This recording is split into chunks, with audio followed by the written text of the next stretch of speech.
नमस्कार, मैं हूं रूपाली बर्वे और आप वेब दुनिया के इस विशेष कार्यक्रम में आप सभी का स्वागत है। और आज हमारे साथ है मध्य प्रदेश की सनसनी और डॉट बॉल क्वीन के नाम से मशहूर अनादि तागड़े। आपका बहुत बहुत स्वागत है। बहुत ही कम उम्र में कप्तानी और साथ ही अंतर्राष्ट्रीय अनुभव और ये कहे कि शानदार रिकॉर्ड्स इनका रहा है। तो कैसा रहा इनका ये सफर, ये खुद ही हमें बताएंगे।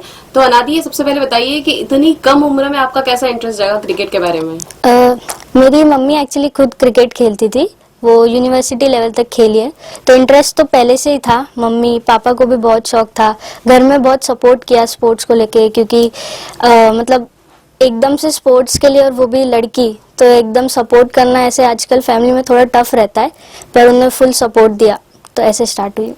एज अ गर्ल आप जब इस फील्ड में आई तो आपको किस तरह की परेशानियां महसूस हुई? परेशानियां तो थी, जैसे मैं 9 साल की थी तब मेरा अंडर 19 में सिलेक्शन हो गया था, तो मैं बहुत छोटी थी तब। तो अब बाहर ट्रैवल करना होता है हमको, और बिहार जैसी जगह में ट्रेन में ट्रैवल करना, तो थोड़ा मम्मी पापा को भी था कि कैसे ट्रैवल करेगी, अभी छोटी है। तो ये स्टार्टिंग में हुआ था, फिर धीरे धीरे बड़ी होती गई, उनको थोड़ा हुआ कि हाँ, पहले तो साथ में ही ट्रैवल करते थे, फिर धीरे हुआ कि हाँ ये कर सकती है अब, तो धीरे धीरे वो चीज़ें आदत लगी। आप खुद को क्या मानती है? इतना आपका शानदार रिकॉर्ड रहा है, तो आप खुद को ऑलराउंडर मानती है या बहुत अच्छी बॉलर मानती है? मैं एक्चुअली बॉलिंग ऑलराउंडर हूँ, तो मैं मतलब खुद पे भरोसा करती हूँ कि हाँ, मैं तीनों फील्ड में, एक्चुअली फील्डिंग भी बहुत इंपॉर्टेंट है, तो मैं तीनों फील्ड में खुद को बेस्ट मानती हूँ। ये मेरा कॉन्फिडेंस है, ओवर कॉन्फिडेंस नहीं, पर खुद पे भरोसा है ये। कहीं आपने ही एक बार बताया है कि आप ईशांत शर्मा की बॉलिंग से बड़ी इम्प्रेस है और उनसे कुछ सीखना। आपने उनसे क्या सीखा है उनकी देखकर बॉलिंग? ईशांत शर्मा से ऐसे मैं कभी मिली नहीं हूँ, पर जैसे उनका बहुत अच्छा इन स्विंग बॉलिंग है, मेरा भी स्टाइल ऐसा ही है कि मैं मतलब इन स्विंगर हूँ, तो मैं उनसे यही कॉपी करती हूँ, कैसे उनका रिस्ट पोजीशन होता है, कैसे जंप होता है, फॉलो थ्रू होता है, कैसे वो अपनी वर्कलोड को मैनेज करते हैं, तो वो सब उनसे बहुत सीखा है। और जो ये अंडर 19 में आप जब T20 खेली है उसमें आपका बहुत अच्छा रिकॉर्ड रहा है, 6 विकेट रहे, हैट्रिक रही है, तो कैसा रहा वो अनुभव, कैसा महसूस हुआ, क्या तैयारी थी तब आपकी? वो मतलब उस टाइम मैंने ऐसा कुछ सोचा नहीं था कि मुझे 6 विकेट मिलेंगे विथ हैट्रिक। वो मेरा लाइफ का फर्स्ट फाइफर था जिसमें मुझे हैट्रिक भी मिला, तो उस टाइम मैं बहुत खुश थी। जब मुझे 3 विकेट मिल गए थे तब मेरे दिमाग में आया था कि यार अब लेना है फाइफर, कुछ भी हो जाए। तो उस टाइम मैंने बहुत स्ट्रेटजीज लगाई थी, round the wicket, over the wicket, सब बॉलिंग ट्राई की थी, तो उस टाइम मेरे को हैट्रिक भी मिला था, वो 3 विकेट हैट्रिक मिला, तो मैं बहुत खुश हुई थी उस टाइम। क्या तैयारी रहती है, क्या रूटीन रहता है आपका मैच से पहले या आम तरह भी जब आप खेलती है, प्रैक्टिस करती है तब?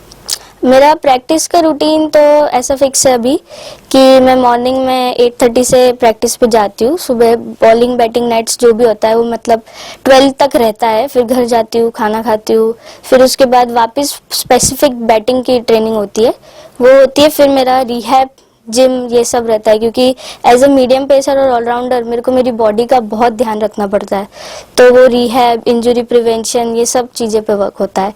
और मैच के पहले ऐसा कुछ ज़्यादा नहीं है, बेसिक जो रहता है कि टाइम से खाना, जल्दी सोना, एक दिन पहले मैच किट पूरी तैयार करके रखना, अपनी किट संभालना, ये सब बेसिक्स रहता है। पर जैसे हम बड़े बड़े क्रिकेटर्स से भी आज भी सुनते हैं कि जैसे कि मैदान में उतरने के पहले एक एंजाइटी जो होती है, क्या वो भी होती है? वो तो लाइफ टाइम रहेगी, वो तो एकदम ऐसे जाती नहीं, और जब इंडिया के लिए मैं खेलूंगी तब और रहेगी कि एकदम इंडिया को अपन रिप्रेजेंट कर रहे, तो उस टाइम तो पीक पे रहेगी वो। पर हाँ, अभी भी रहती है, भले ही सामने कैसी भी टीम हो, स्ट्रांग हो, वीक हो, हम कुछ ऐसा नहीं, सब एक टीम है, तो मैं अभी भी यही रहता है, तो जितना उतना पॉजिटिव थॉट्स की हम तरफ जाते हैं। और WPL ऑक्शन में भी आपका जो कैंडिडेट, टॉप कैंडिडेट्स में आपका नाम आया, कैसा रहा वो अनुभव? कैसा घर के लोगों का रिएक्शन क्या था, साथ वालों का रिएक्शन क्या था? पहले तो सब बहुत ही खुश थे फैमिली में, तो कि नाम आया यही बड़ी बात है, मतलब वर्ल्ड में इतने सारे लोग क्रिकेट खेल रहे, उसमें से कुछ चुनिंदा लोगों में नाम आया, तो बहुत खुशी हुई थी उस टाइम। तो अब होप करते आ गया और आए। बिल्कुल। और आप खुद को 5 साल बाद कहाँ दिखती है? मैं खुद को, इंडिया तो मेन गोल है ही, पर मैं उसके साथ एक अच्छी ह्यूमन बीइंग पहले बनना चाहूँगी, कि वो रहेगा तो जितना उतना हम्बल रहो तो वो सक्सेस लॉन्ग टर्म टिकती है। मतलब ऐसा नहीं चाहिए कि 3-4 साल इंडिया खेल लिया और फिर हो गया, अपने को लॉन्ग टर्म टिकना है, तो उसके लिए मैं चाहती हूँ, और अभी 2027 में अंडर 19 वर्ल्ड कप है जनवरी में, तो उसका भी मेन गोल है। एक खास सवाल ये है कि जैसे इतना आप खेलते हैं, प्रैक्टिस के लिए इतना टाइम देना पड़ता है, साथ में पढ़ाई भी जरूरी है। जी ये बिल्कुल। कैसे मैनेज कर रहे हैं आप?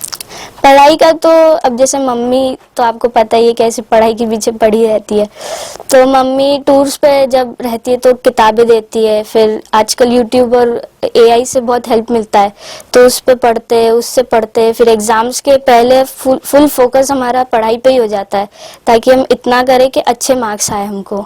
मतलब आप ये कहना चाहेंगी जो भी देख रहे हैं उनके लिए भी कि पढ़ाई उतनी ही जरूरी है बहुत जितना जरूरी है, स्पोर्ट्स है? बहुत जरूरी है, पढ़ाई ज्यादा जरूरी है। और साथ ही मैं उनके लिए पूछना चाहूंगी कि जो लड़कियां इसमें आना चाह रही है उनके लिए आप क्या कहेंगी? ऐसे मैं ये बोलने के लिए तो बहुत छोटी हूँ अभी फिर भी मोटिवेट करने के लिए जरूरी है कुछ ना कुछ। मेरे जैसे मम्मी पापा, दादी दादाजी, मेरे भैया, सब एक ही चीज बोलते हैं, मेहनत का कोई मतलब तोड़ नहीं है।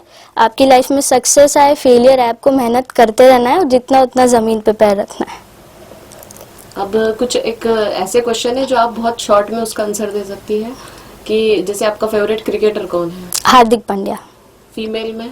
फीमेल में हरमनप्रीत कौर और स्मृति मंदाना।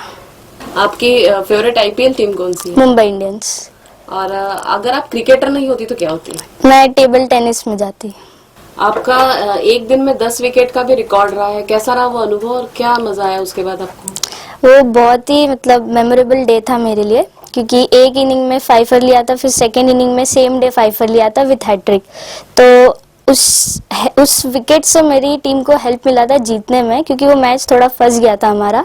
उन लोगों को 7 रन चाहिए थे कुछ जीतने के लिए और हमको 1 विकेट, और वो अगले दिन पे चला गया था मैच, तो वो हम लोग 1 विकेट निकालने में हम लोग हासिल हुए और हम लोग जीत गए। तो वो मेमोरेबल डे था, क्योंकि एक मीडियम पेसर को रेड बॉल से प्यारा कोई बॉल नहीं होता, क्योंकि उसमें स्विंग ज्यादा मिलता है, कट ज्यादा मिलता है, सी मूवमेंट मिलता है, तो एक रेड बॉल में 10 विकेट्स हो लेना एक मेरे लिए बहुत बड़ी बात है।